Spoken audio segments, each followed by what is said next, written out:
In this edition of Global Print, I'm going to talk to you about the fire that has been lit in the Arab world in response to comments by two BJP spokespersons, Nupur Sharma and Naveen Jindal, who have since been suspended and sacked by the ruling BJP for making comments about the Holy Prophet, for insulting the Holy Prophet.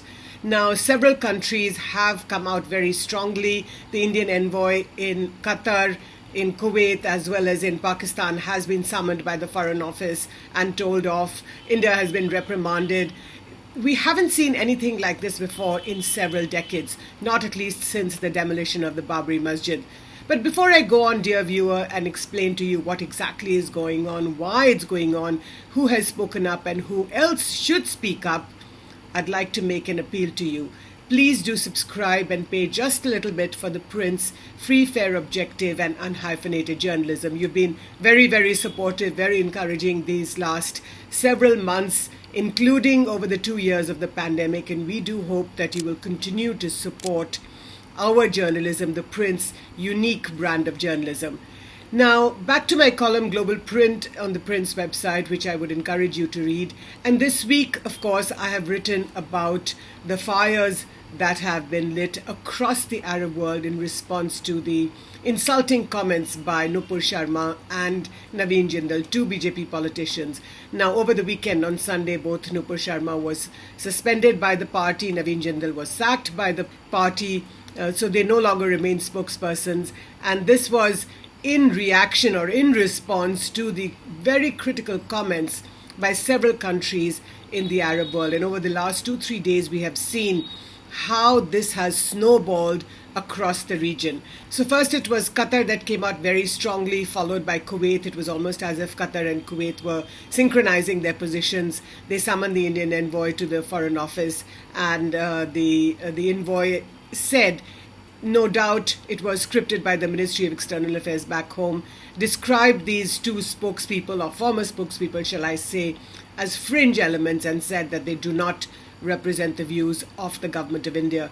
This was obviously an attempt to damage control, to contain the situation. Nobody wants it to go out of hand. But since Qatar and Kuwait, Iran, Pakistan, Saudi Arabia, Oman, the UAE, Jordan, Bahrain, the Organization of Islamic Conference, which is a community of Muslim states headquartered in Saudi Arabia, as well as Indonesia, which is the largest Muslim country in the world, have come out very strongly. Statements have been issued, and all these countries have said that we hope that India will take serious note of what is going on.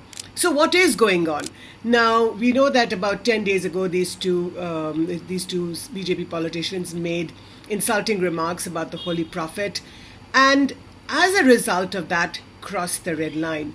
But what is interesting is that these comments were made about 10 days or so ago.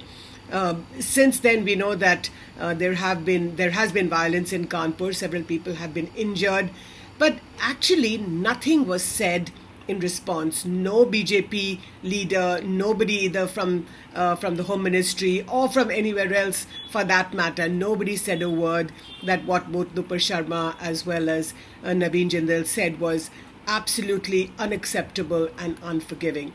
So it took the Arab world to come out so strongly against this normalization of hate speech that we have seen over the last several days, weeks, and months. So people have been saying various things. It's almost as if one part of the government doesn't really acknowledge what another part of the ruling party, the BJP, says very often, both on social media as well as on television. And as if this was not enough, the Akshay Kumar starrer, the movie Prithviraj Chavan, that was released to much fanfare last week, where Home Minister Amit Shah and his entire family came to see the movie, that movie has been banned by Oman and Kuwait. Now, what exactly is going on? So here are 2 or 3 points that I'd like to make.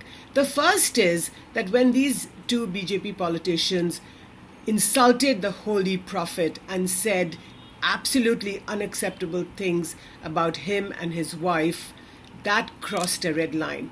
Because nowhere across the Muslim world, whether it's in the East or in the West, North or South, the Holy Prophet is above everything. That's why he's holy, because he's very sacred, completely sacred to all Muslims.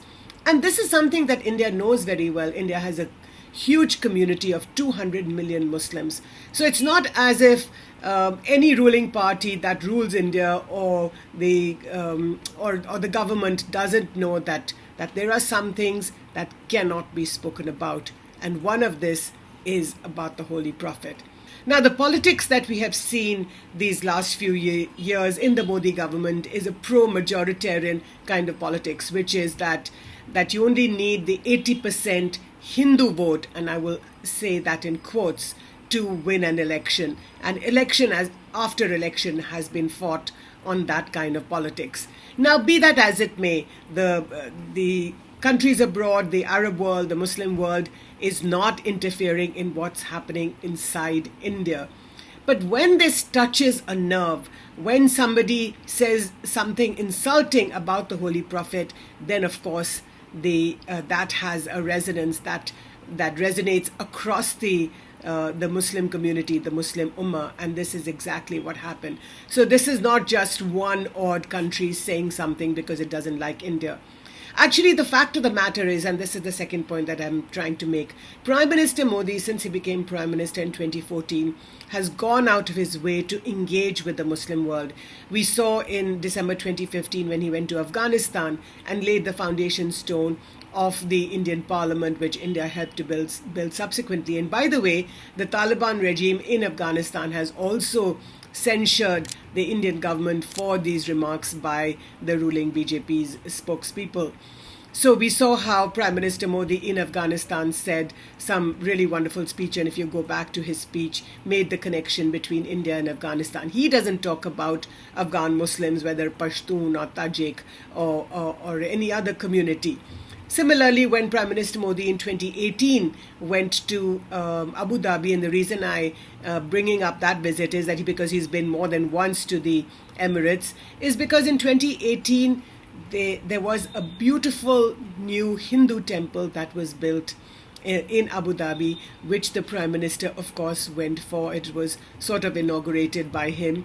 So showing to both sides, showing to the Indians that the Emiratis are grateful for the sacrifices made by India's blue-collar and white-collared workers, as well as by the Indian elite, for living there for these past several decades and for helping build this amazing story of riches across the Arab world, and especially in the Emirates. And we know that in Dubai and Sharjah, you have thousands, if not millions, of Indians who live across these various cities, not just in the Emirates, but across the Arab world.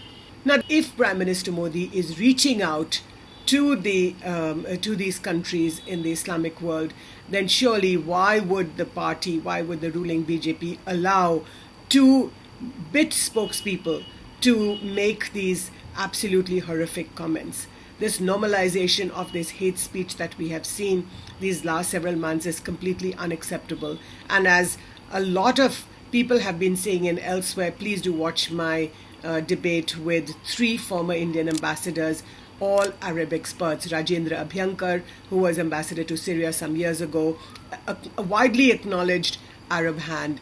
Ambassador Talmiz Ahmad, he was India's ambassador to Saudi Arabia and the UAE, as well as Navdeep Suri, India's former ambassador to the UAE and Egypt. Please do watch the debate with these ambassadors, 3 very well-known names in India and across the Arab world, and see what they have to say. Why is it that the Arab world is responding with such anger? And why is it that India's image has been tarnished? Because India is a unique, multicultural, multi-ethnic, multi-religious, secular nation. It is an example not just to the Islamic world but to the entire world. Here is a poor developing country which became independent in 1947 and 1950. The Constitution of India that declares it a secular republic, and as India celebrates its 75th anniversary, it's very unfortunate that India's image abroad is being tarnished by 2-bit spokespeople.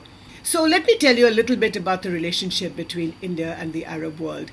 two or three parameters. The first is that trade with the GCC countries, that's the 6 GCC states, is booming and coming off the pandemic. In fact, if you look at the 2020-2021 figures, it's over $110 billion. And this is more than 40% from what it was in the previous years. Now, surely, of course, that's because we're coming off the pandemic. And one of the commodities in that trade basket is oil. So India buys, as you know, a lot of oil from Saudi Arabia. Qatar is the highest supplier to India for LNG. Earlier, before sanctions had hit Iran, Iran was a key supplier of crude to India. So the trade basket between India and the Gulf and the Arab world is very much set in stone. It's a very active relationship between the two regions, between India and the Arab world. So that's one. The second is investment. Huge amounts of investment are flowing in from the Arab world into India. In fact, recently into Jammu and Kashmir as well. And this is after the integration of Jammu and Kashmir into the Indian Union, that is post August 5, 2019. So it's not as if the Arab world is saying things about what India is doing domestically. Yes, there is criticism. There was criticism, of course, after the Jammu and Kashmir events, the integration on the 5th of August 2019. But basically, the Arabs know that India is a democratic nation, that it means well, and they left it to the Indian government to deal with how it is. But these insulting comments about the Holy Prophet has definitely tarnished India's image. And as a former ambassador, Navdeep Suri, said, that this has been a diplomatic fiasco. In fact, I may add here that the large number of Indians who live across the Islamic world, the Arab world, between 8 and 9 Indians, and who, by the way, send back more than 2/3 of India's annual remittances, which amount to $85 billion. We've seen how the leaders of the Arab world have been warmly embraced by Prime Minister Modi, none other than the Saudi Crown Prince Mohammed bin Salman, several leaders from across, from whether it was Qatar, the Emiratis. In fact, some years ago, if you remember, in 2018, when Latifa, the Dubai princess who had escaped from her father, was sent back by India to Dubai. Now, this was an example. Of course, there was a lot of criticism about this by several people in the Indian media, including by me. But this is an example of the very close and tight cooperation between India and the Arab world. So I'd like to leave it here and conclude by saying that the ruling BJP spokespeople, it is a welcome sign that they have been removed from their jobs, but perhaps it may be a little too little and a little too late. So perhaps if the External Affairs Minister, Mr. Jaishankar, perhaps if the Home Minister, Mr. Amit Shah, and Prime Minister Narendra Modi, whose image, whose reputation in the Arab world is intact, because he has gone out of his way these last several years to promote the bilateral relationship. And this relationship and his own image is being tarnished by what these people are doing. So I'll leave it there. Please do read my column, Global Print, on the Print's website. And I'd love to hear what you have to say about this video. Thank you so much for watching.